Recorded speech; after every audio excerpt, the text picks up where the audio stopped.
वृंदावन में मैंने यमुना नदी के किनारे एक नव युवती, एक सुंदरी को देखा और बड़ी खिन्न थी, वो रो रही थी। कुछ स्त्रियां वहां बैठी उसको समझा रही थी, सांत्वना दे रही थी, ढाढ़स बना रही थी। उस स्त्री के पास दो वृद्ध पुरुष थे, वो मूर्छित अवस्था में लेटे हुए थे। तभी मैं दूर से देखकर जा रहा था, देवर्षि नारद ने कहा कि मैं दूर से देखकर जा रहा था, तभी आवाज आई कि भो भो साधो क्षणं तिष्ठ मच्चिन्तामपि नाशय दर्शनं तव लोकस्य सर्वथा गहरं विदु। भो साधो क्षणं तिष्ठ, हे साधो क्षण भर ठहर जाइए। मैं रुका और उस स्त्री ने कहा, उस युवती ने कहा, हे भगवान, आप अपना दर्शन देकर यत्र तत्र शांति प्रदान करते रहते हो, सबकी चिंता का हरण करते रहते हो। क्या हमारी चिंता हरण किए बिना ही आप चले जाओगे? आप हमारी भी चिंता का हरण करिए प्रभु। तो देवर्षि नारद आए और देवर्षि नारद ने पूछा, देवी आप अपना परिचय तो दीजिए। तो उस देवी ने कहा, मैं कोई साधारण स्त्री नहीं हूं, मैं भक्ति हूं, अहम भक्ति रीति ख्याता। ज्ञान वैराग्य नामानव, ये इनका नाम ज्ञान वैराग्य है। ये मेरे दोनों पुत्र हैं। भगवान, मेरा जन्म दक्षिण में हुआ, कर्नाटक में मेरा पालन पोषण हुआ, महाराष्ट्र में मुझे सम्मान मिला और गुजरात में जाते ही हम तीनों माँ बेटों को बुढ़ापे ने घेर लिया। जैसे तैसे करके मैं अपने बच्चों को लेकर वृंदावन में आई। तो वृंदावन में आकर मैं तो जवान हो गई, लेकिन हमारे पुत्र अभी वृद्ध हैं। और ये कितनी शर्म की बात है, मां जवान और बेटा वृद्ध हो, बीमार हो, रोगी हो।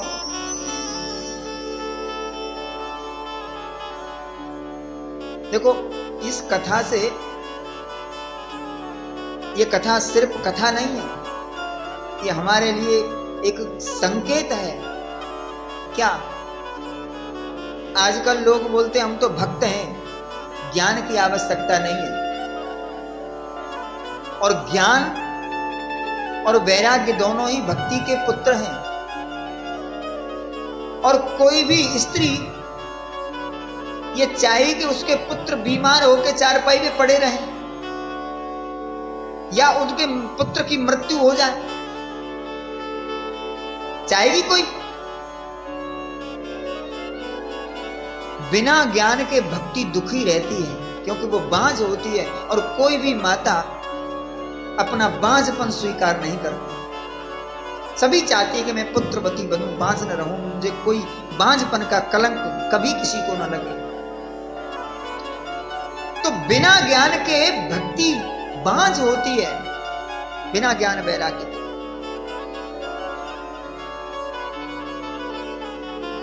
आजकल फैशन चली है भक्ति की। क्या? बुरा मत मानना, लड्डू गोपाल रखने की।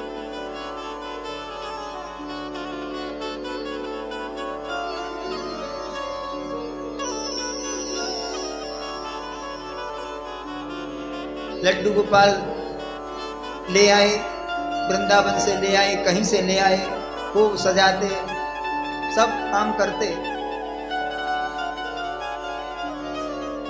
परिक्रमा में लिए घूमते हैं।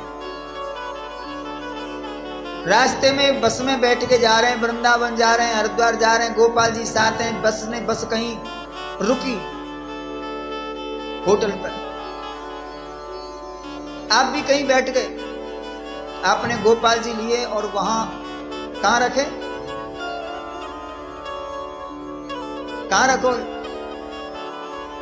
जहां भोजन करने का जो मेज होती है उनकी वहीं रख दी, कोई जगह ही नहीं है, वहां रख दी।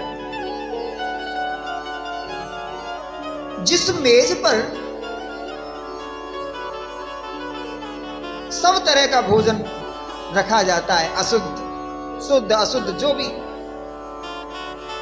और वहीं आपने गोपाल जी को विराजमान कर दिया, क्या ये ठीक है? और आज तो हद हो गई। एक वीडियो वायरल हुआ, मैंने देखा, बड़ा दुख हुआ।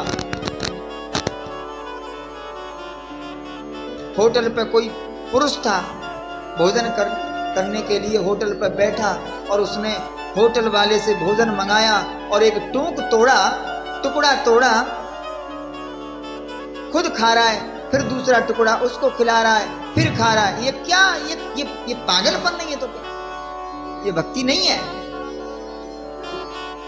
बिना ज्ञान के, बिना वैराग्य के, कोई कहे कि नहीं हमें ज्ञान की आवश्यकता नहीं, हम तो भक्त हैं, तो बिना ज्ञान के, बिना वैराग्य के भक्ति अगर कोई करता है तो समझो ये पाखंड कर रहा है, भक्ति नहीं कर रहा है, ये ढोंगी या ड्रामाबाज है, और कुछ नहीं। चैतन्य महाप्रभु से बड़े भक्त हो सकते हैं क्या आप? चैतन्य महाप्रभु जिसने हरे राम हरे कृष्ण कृष्ण कृष्ण हरे हरे, इस मंत्र का पूरे भारत में क्या विदेशों में भी प्रचार किया, उनसे बड़े हो सकते हैं आप? क्या वो ज्ञानी नहीं थे? वो पढ़े लिखे थे। हमारे आचार्य जितने भी हुए सभी पढ़े लिखे हुए हैं, वो कोई अज्ञानी नहीं थे। खाली भक्ति ज्ञान होना ही चाहिए।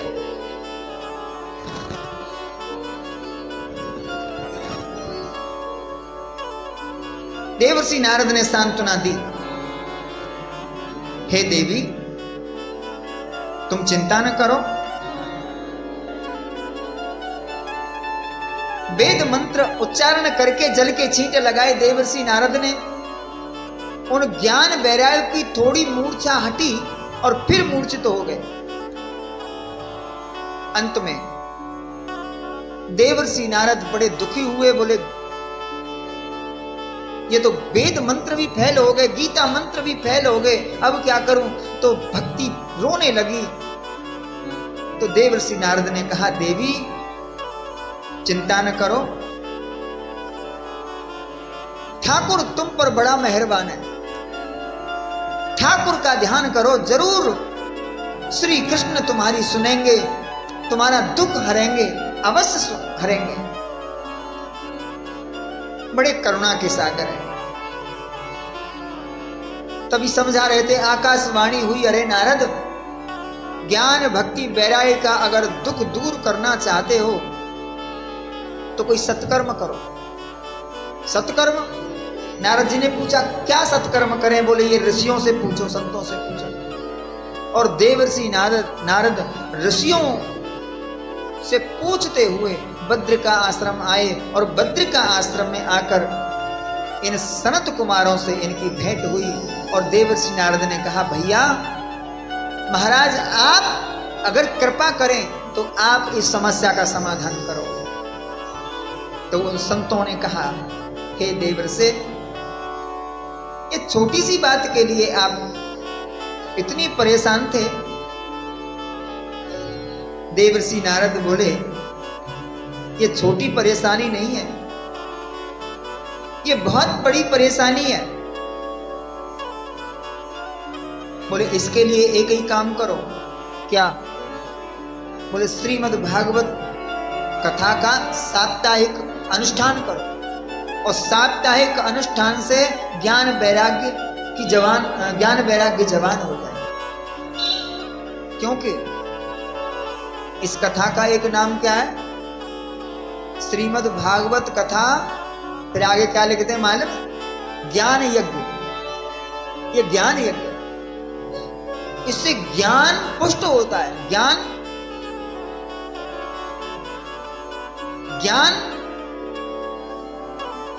प्राप्त होता है इसलिए इसका नाम है ज्ञान यज्ञ। और आजकल क्या बन गया ये? आजकल सिर्फ नाच यज्ञ रह गया। भागवत कथा सिर्फ नाच यज्ञ रह गया। अब लोगों ने समझ लिया, बोले बस नाचो गाओ और बस लंगर खाओ और घर को जाओ, हो गई कथा। बाकी कथा इतनी नहीं है, ये ज्ञान यज्ञ है, एक परमहंसों की संहिता है, ये कोई छोटी मोटी चीज नहीं है। इसे ध्यान से गंभीरता से सुनने की और समझने का प्रयास करना चाहिए। देवर्षि नारद ने कहा, आप इस भागवत की बात कर रहे हैं, मैंने वेदों के मंत्र उच्चारण करे हैं, उनसे कुछ नहीं हुआ। अरे बोले करे होंगे। बोले जब वेद मंत्र फैल हो गए तो ये भागवत क्या करेगी, थोड़ा समझाओ। सनत कुमारों ने कहा, 3 दृष्टांत दिए, 3 प्रमाण दिए। वेदोपनिषदाम सारा जाता भागवती कथा, अत्युत्तमा ततो भाते पृथक भूता फलाकृति। उन सनत कुमारों ने कहा, अरे देवर्षि, भागवत कथा वेद उपनिषदों का तत्व ही भागवत कथा है और कुछ नहीं। भागवत कथा क्या है? बोले वेदों का जो तत्व है, जो रस है, वही भागवत कथा। निगम कल्प तरोर गलितम फलम, निगम कल्प तरोर गलितम फलम। निगम माने वेद, वेद रूपी कल्प वृक्ष का फल है भागवत। और फल ही नहीं, उस फल के अंदर जो रहने वाला जो मसाला है, जो तत्व है, जो रस है, जो गूदा है, उसके अंदर पका हुआ, छिलका नहीं, अंदर वाला गूदा। क्योंकि इसका एक भी मंत्र ऐसा नहीं कि छोड़ दिया जाए, प्रत्येक मंत्र फल है, भागवत का रस है, इसको पियो। और बोले यदि किसी का उपचार करना हो तो रस ही चाहिए होता है, रस ही काम करता है। कैसे? बोले यदि मिठाई बनानी हो घर में तो क्या चाहिए? चीनी। भाई खाली खोआ आदि से थोड़ी, छेना से और खोआ से थोड़ी मिठाई बन जाएगी। मिठाई के लिए चीनी चाहिए।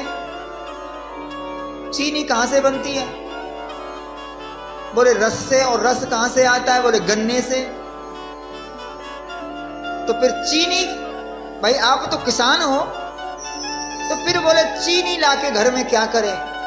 तो बोले हमारे घर गन्ना होता है और खेत में से गन्ना लाओ और गन्ने की मिठाई बनाओ। बन सकती है मिठाई।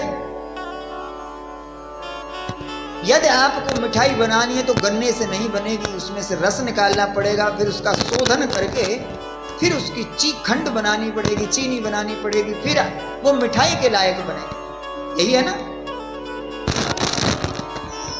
इसलिए जो वेद है वो गन्ना है और जो चीनी है वो भागवत है। दूसरा दृष्टांत दिया, यथा दुग्धे स्थितम सर्पिर्न स्वादायोपकल्पते। दूसरा दृष्टांत दिया, आप हवन करते हैं तो घी की आवश्यकता होती है। आपको पूड़ी बनानी है, पकौड़ी बनानी है तो घी चाहिए, ज्योति जलानी है तो घी चाहिए। ऐसे ही। और घी कहां से बनता है? बोले दूध से। तो इतनी आफत कौन करे? कढ़ाई में 1 बाल्टी दूध डालो और छोड़ो पूड़ी कचौड़ी। पूड़ी कचौड़ी बनेंगी क्या? हवन कर रहे हैं, डालो दूध, तो दूध से अग्नि प्रज्वलित होगी क्या? बुझ जाएगी। यदि आपको दीपक जलाना है, पूरी पकवान बनाना है या यज्ञ करना है, हवन करना है, तो आपको दूध को उबाल के जमाना पड़ेगा, फिर मथना पड़ेगा, फिर मक्खन को भी शोध के घी बना के फिर आप दीपक जला सकते हैं, ऐसे नहीं। तीसरा दृष्टांत बोले अत्युत्तमा ततो भांत पृथक भूता फलाकृति। पृथक भूता